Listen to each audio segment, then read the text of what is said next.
Hello guys, જો તમે weight loss જર્નીમાં છો અને તમે જો એવું બોરિંગ બાફેલું કે એવું બધું સલાડ ખાઈને કંટાળી ગયા હોય તો આ એક વખત રેસીપી જરૂરથી ટ્રાય કરજો, જે એકદમ હેલ્ધી, ટેસ્ટી અને બધી સબ્જી પણ એની અંદર આવી જાય છે અને બહુ જ ખાવામાં મસ્ત લાગે છે. તો ચાલો હું તમને બતાવું મસાલા બાજરાના રોટલો.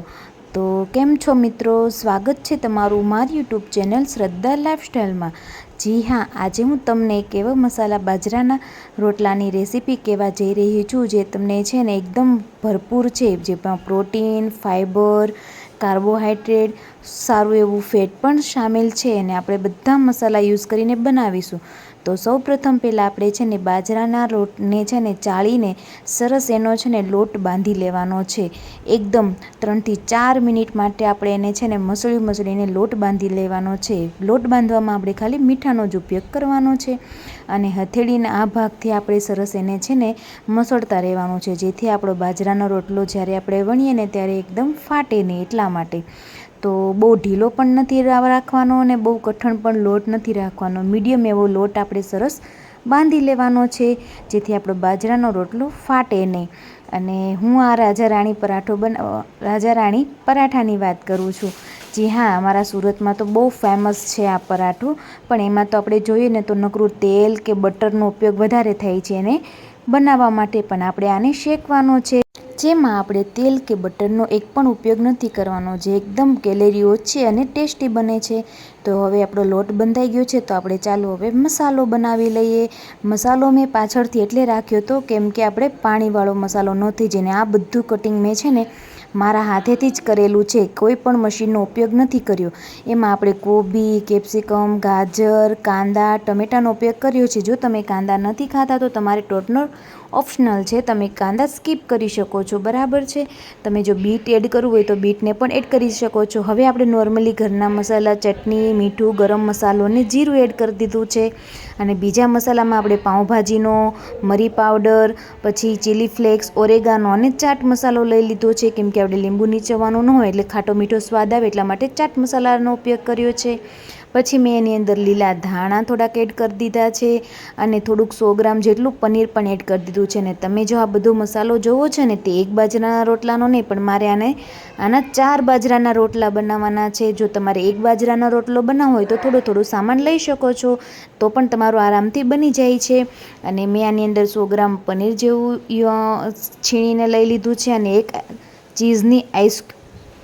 એક ચીઝની આઈસ ક્યુબ પણ એડ કરી દીધી છે, જે બહુ જ ખાવામાં ટેસ્ટી લાગે છે.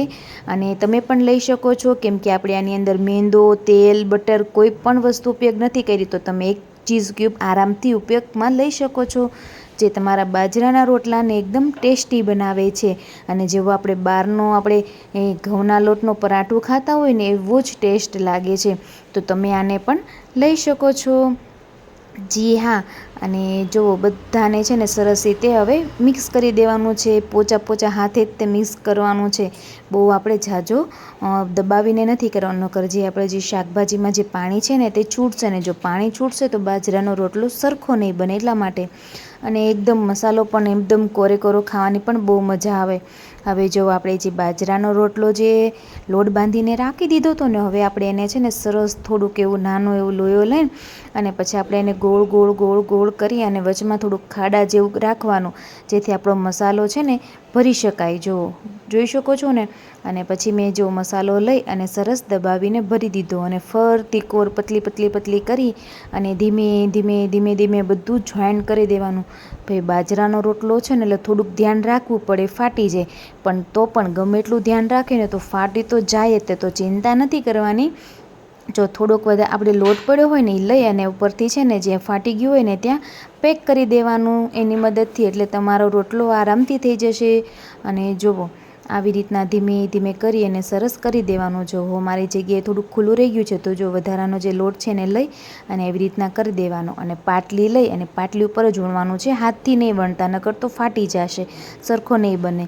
પછી પાટલી ઉપર થોડોક લોટ રાખી અને ઉપરથી થપ કરી અને આપણે સરસ છે ને લોટ વણી લેવાનો છે, રોટલો બનાવી લેવાનો છે. ધીમે આપણે જોવાનું કે ફાટતો ન જાય, બરાબર છે.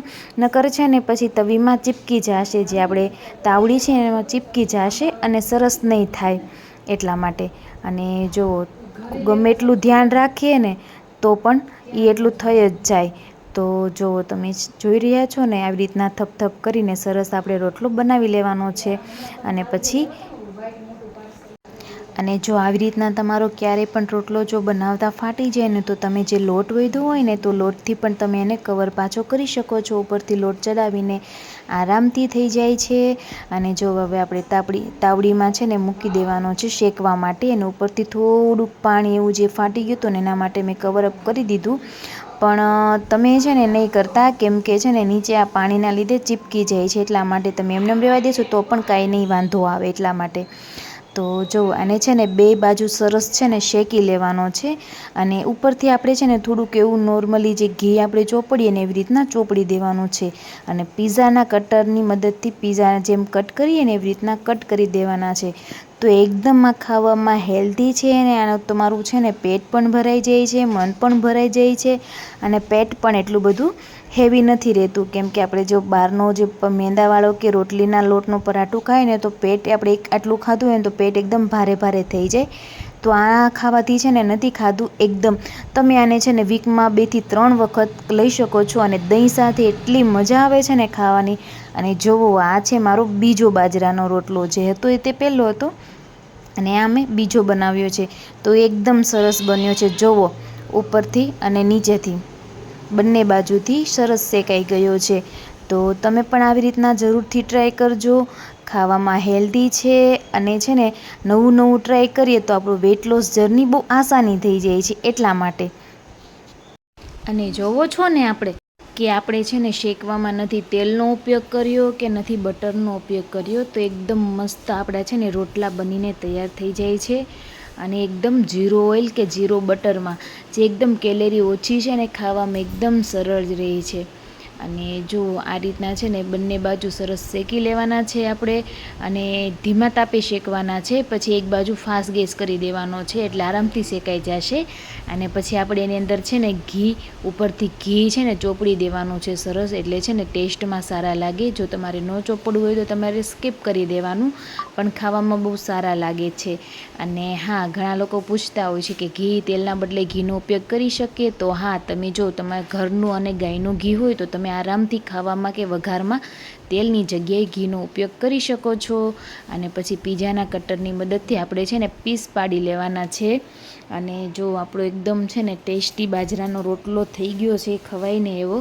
તો જો હવે આપણે આને છે ને શૂટિંગ બૂટિંગ પણ કરી લઈએ થોડું ઘણું. તો એના માટે જો મેં છે ને બહારની જેમ જ તે બાજરાના રોટલાને પીસ કરીને એકદમ ખોલી નાખ્યો છે. ને જુઓ છો, આપણે અંદરની સબ્જી પણ એકદમ મસ્ત બફાઈ ગઈ છે. અને હકીકતમાં ખાવામાં બહુ જ મસ્ત લાગે છે. તમે જરૂરથી ટ્રાય કરજો. અને થોડીક વાર લાગશે બનવામાં, પણ આરામથી બની જાય છે. ધીમે ધીમે બનાવજો, ઉતાવળ નહીં કરતા બાજરાના રોટલાને બનાવવા માટે, કેમ કે ફાટવા વધારે કરે એટલા માટે. તો જો આપણો મસ્ત મજાનો બાજરાનો રોટલો બનીને રેડી છે. તો મિત્રો, તમને આ વિડીયો ગમ્યો હોય તો લાઈક કરો, શેર કરો, કોમેન્ટ કરજો. નવા હોય તો સબસ્ક્રાઈબ કરી દેજો. રાધે રાધે.